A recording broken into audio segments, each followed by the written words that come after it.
August 14వ తేదీ మ్యాక్సిమిలియన్ కోల్బే గారి పండుగ.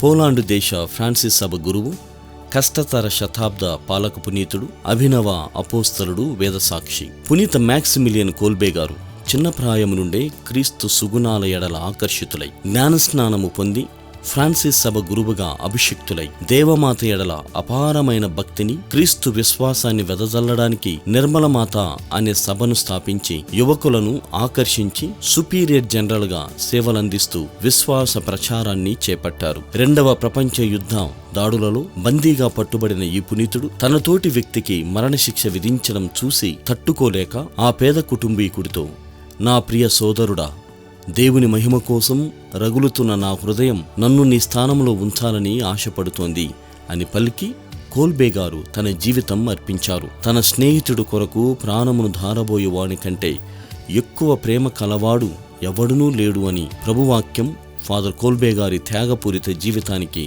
ఒక గొప్ప నిదర్శనం.